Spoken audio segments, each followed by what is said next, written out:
অতিরিক্ত ব্যবহারের কারণে উচ্চ ক্ষমতা সম্পন্ন অ্যান্টিবায়োটিকও অনেকের শরীরে কাজ করছে না বলে জানিয়েছেন ডিএনসিসি হাসপাতালের প্রশাসনিক কর্মকর্তা ডক্টর আসিফ হায়দার। তিনি বলেন, পুষ্টিহীন এবং হামের উপসর্গ নিয়ে দেরিতে হাসপাতালে আসা শিশুরা সবচেয়ে বেশি জটিলতায় ভুগছে এবং তাদের মৃত্যুর হারও বেশি। টিকা নেয়ার পর হামে আক্রান্ত হলেও তাদের জটিলতা কম হচ্ছে বলেও জানান এই চিকিৎসক। এদিকে হামের সংক্রমণে ২৪ ঘন্টায় ৫ শিশুর মৃত্যু হয়েছে। আক্রান্ত হয়েছেন ১,৪৯৪ জন। রফিক মাহমুদের রিপোর্ট।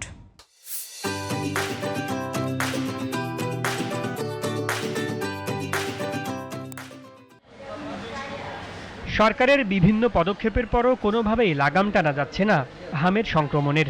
ঢাকার ভেতরে সংক্রমণ কিছুটা কমলেও উল্টো চিত্র ঢাকার বাইরের। হামের উপসর্গ নিয়ে প্রতিদিনই রাজধানীর হাম ডেডিকেটেড হাসপাতালগুলোতে ভর্তি হচ্ছে দেশের বিভিন্ন প্রান্ত থেকে আসা রোগীরা। হাম থেকে সেরে উঠতে সময় লাগছে ৬ থেকে ৭ দিন। কেউ সুস্থ হয়ে বাড়ি ফেরার প্রস্তুতি নিচ্ছেন, অন্যদিকে ওই বেডে ওঠার জন্য প্রস্তুতি নিচ্ছেন আরেকজন। প্রথমে জ্বর, ঠান্ডা, কাশি, পরে কালকে সকাল পরশু বিকাল থেকে এরকম মাথায় উঠে মানে শ্বাসকষ্টের মতো সমস্যা ছিল, তারপর খাইতে পারতো না, পাতলা পায়খানা। জ্বর যাইতেছে না, পরে মেডিকেল নিচ্ছি, দেখি হালকা হালকা গোড়া, পরে মেডিকেল নিচ্ছি আর কি বলছিল যে এটি হাম। আমি জন্ম নিবন্ধনটা করতে পারিনি যে কোনো ঝামেলার জন্য করতে পারিনি। এখন তো মনে করেন যে জন্ম নিবন্ধন হয় নাই, বেদে আমার বাচ্চাটা টিকাটা পাইল না। টিকা নেয়ার পরও হাম হতে পারে, তবে সেক্ষেত্রে তাদের জটিলতা কম হবে বলে জানিয়েছেন ডিএনসিসি হাসপাতালের এই চিকিৎসক। আমাদের সরকারি স্বাস্থ্য যেটা আমরা বলেছি এটা হচ্ছে ঊর্ধ্বমুখী। এখনো কিন্তু এটা প্ল্যাটোতে আছে, সেটাও বলবো। প্ল্যাটো মানে হচ্ছে কি, এটা স্থিতিশীলে যায়নি।